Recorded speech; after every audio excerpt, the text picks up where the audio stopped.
Zebec made a post saying how they're excited. Now, I think they're definitely not excited about the price as of right now, but I'll talk about that later, and I'll talk about why I'm not bothered actually. However, even though nothing I say is financial advice, Zebec's talking about a different thing, I suppose, because they say they're excited to integrate with something called Remittances Hub, and also they welcomed the co-founder and CEO of Remittances Hub, and they had the CEO kind of be a part of a conversation in their podcast or whatever.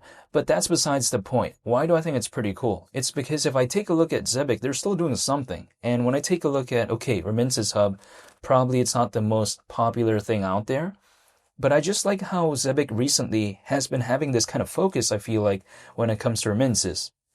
Now, sure, we're still around 53, right? I repeat, around 53 times away from 10 cents. So the pullback has been pretty extensive. But even besides that, if we take a look at a project that's experiencing this as of right now, and yet they're still building, they're still doing things, they're still innovating, I do still like that because remittances, again, it's not the most impressive or most popular niche out there within this space as of right now, according to a lot of people. But personally for me, I still find it pretty cool that Zebec is even focused on stuff like this because if I were to just kind of give an example of a remittance, because let's say I'm from Tokyo, Japan, and I'm working in Brazil, right, in São Paulo or Rio de Janeiro.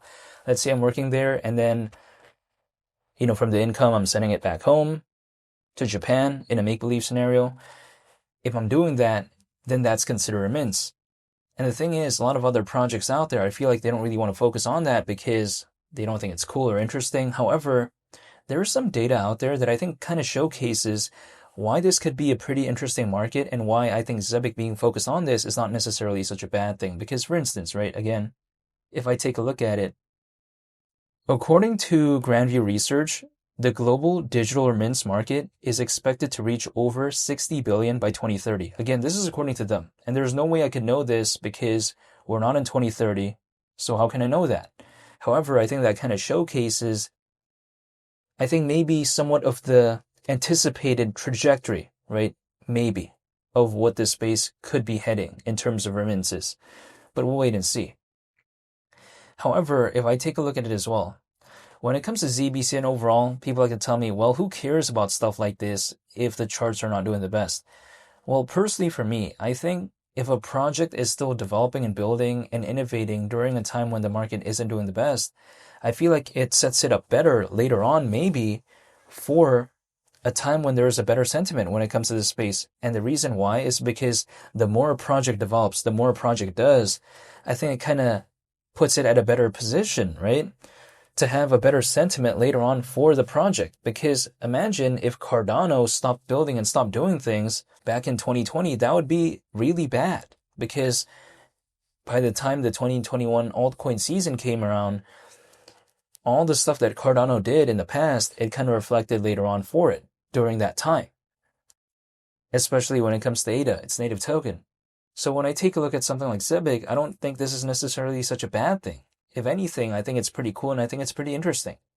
Now, of course, when it comes to Zebec, it's not the biggest project out there, but if I take a look at it for the context of this kind of mid-tier sort of project that's focused on global trade and finance, more or less, primarily speaking, I don't think it's such a bad thing in terms of what they're doing.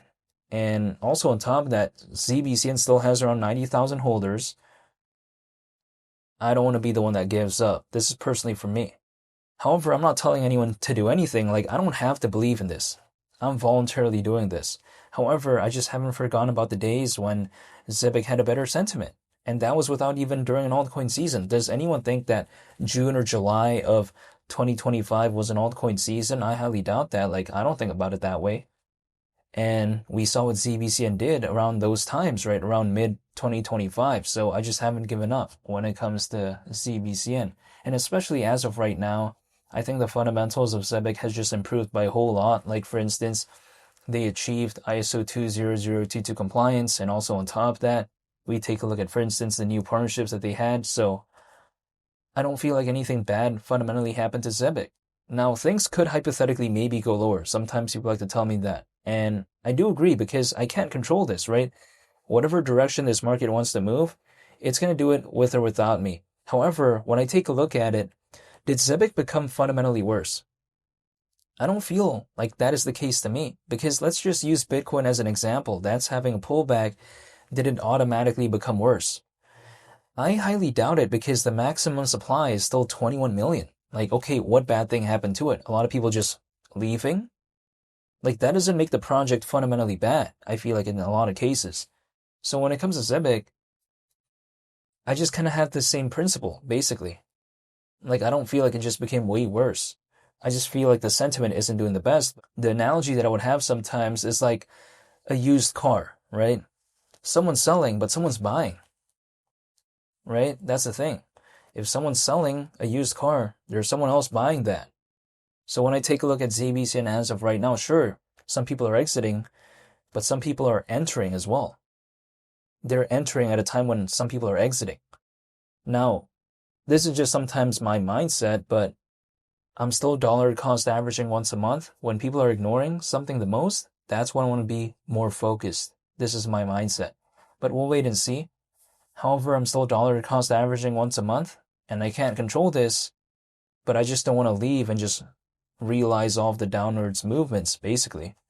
But I'm not telling anyone to do anything. Again, this is just my choice personally. However, I'm going to just be waiting and holding, and I think that's pretty much about it. But I want to say thank you for watching, and I hope you all have a very nice day. It's Mali the Captain, and I'll see y'all on the next one.